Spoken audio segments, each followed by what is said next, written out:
Alright guys, I am back again, this time with a keyboard review. This is actually my first legitimate review that someone has actually sent me a product and asked me to review it. 1stplayer is an upcoming... They started not too long ago with accessories, keyboards, laptop coolers. So the one I have now is their 1stplayer SteamPunk Edition mechanical keyboard. As you can see here, it's just the same plain layout as you see in most mechanical keyboards. It doesn't have any macro keys or a USB pass-through, which I kind of wish they did. As of right now, on Amazon, let's see, today is July 14th, 2016. It is actually going for $79.99. I'll put the Amazon link down below. That way, if you guys want to check it out, you can. But we'll go over some of the features and what came in the box. So, obviously, you guys can see the box in the background. Comes with a plastic orange key puller and instructions. That's all you get in the box. The keyboard is just an LED or red LED. It's not an RGB keyboard or anything, and it comes with a red and black braided USB cable. The wrist rest is a magnetic one. It's not a clip-on. Unlike some of the other ones, I kind of wish the magnets on here were a little stronger. When you lift up the keyboard, it falls right off. So, I guess a suggestion to 1stplayer, if you guys can upgrade that'd be great. So, as we'll just kind of go through some of the key features. You got the media keys up top, your function button, and then you got 6 different modes for LED profile, the LED pattern profile in the back. Sorry, I'm trying to get that to focus. There you go. So you just hold down the function key and you hit whatever mode you want. You got the brightness. You can turn it up, turn it down.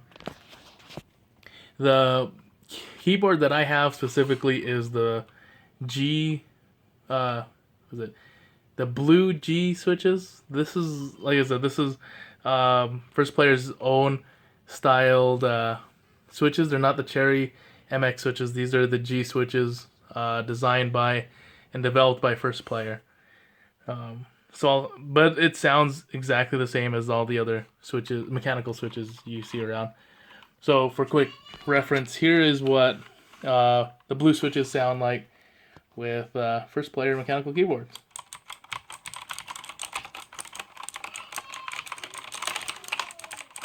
So, everyone says the blue keys are usually the loudest, which I think they are.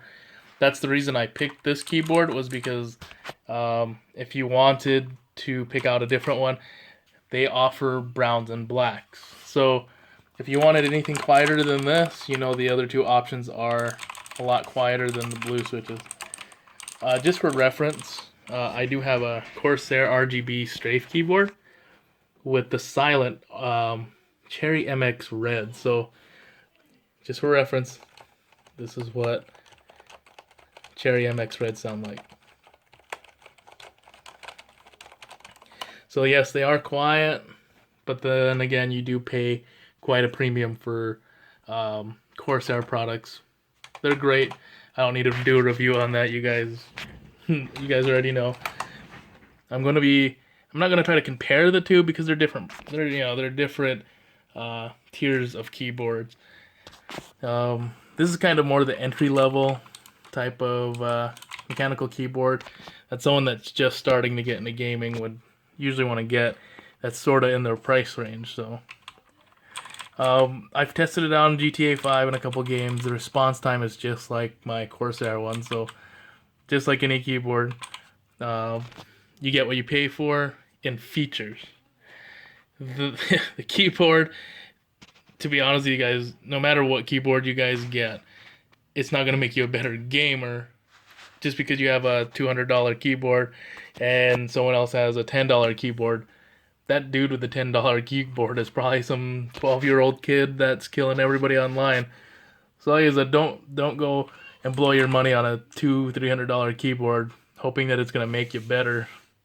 Might help you if it has the macros and all the shortcuts.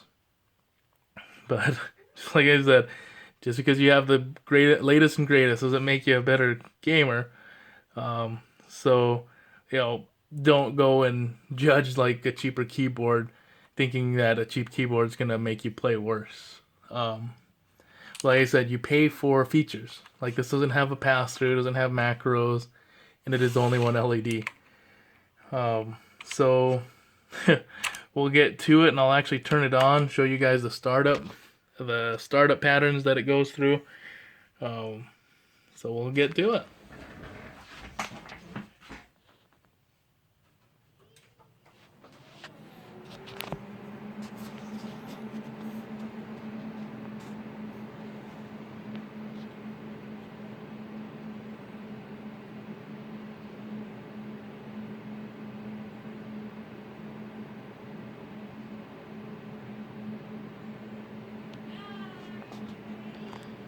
Alrighty. So this is what it currently looks like when it's just idle. I'm going to turn off the light here. Alright, so I got the lights currently turned off so you guys can kind of see how bright they look. I'm going to turn it down. So that's turn it down. That's as bright as they go. So we'll start with mode 1. That is what mode 1 looks like.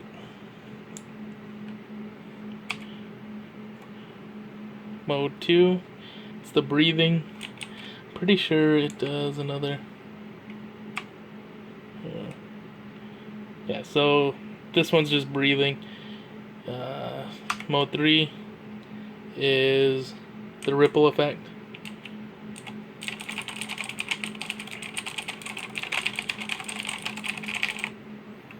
Let's see. Mode 4. Mode 4 is just the wave. And mode 5 is your gaming profile. And mode 6. And that is what mode 6 is. It's pretty cool. Let's see.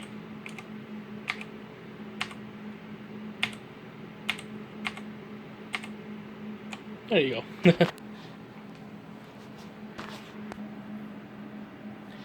Alright, well, you know, kind of to conclude most of this review, it's all personal preference, really. The keys and keyboards, they respond just the same, just as much as my Corsair one does. You know, like I said, the noise, most of the time you guys are going to have headphones or your speakers are going when you're playing a game, unless you're in an office environment and you're sitting there typing away. Like I said, you could create a placebo effect. Say you're at work and you're a tech guy and someone calls you and you have no idea what they're talking about, or you need more time to figure out what they're doing. You could just sit there and be like, "Oh yeah, let me take a look at that. Oh, that's definitely a mechanical problem. You better send somebody else out there." Or if your parents come at you and they're asking if you're doing your homework, you just, "Oh yeah, doing my freaking homework, not playing games all day." But like I said, the noise isn't too bad. I don't see what people are too on about it. Like I said, I can't really replace this because it was a gift from my wife, and I'm pretty sure she'd be pretty upset if I replace that. So this one's actually going to be my work keyboard, as I will be using it for work here at home, or I might actually just take it to work to annoy the people at work for fun. So, like I said, this keyboard is on Amazon for $79.99 at the time of this recording. So, July 14th, 2016, it is at $79.99. So, in my honest opinion, for the price, it's okay. I wish at that price point they'd have a couple more key features, like I said, maybe macros, or even a volume switch and a pass-through for $80. So So, like I said, I'm not going to compare it against Corsair. That's kind of the brand that most people are comfortable with getting. But if you're kind of an entry level, you don't need all the bells and whistles. I believe that this first player mechanical keyboard is actually something worth getting, unless you don't like the color red. Like I said, the SteamPunk edition only comes in red. There's currently, at this point, no RGB edition.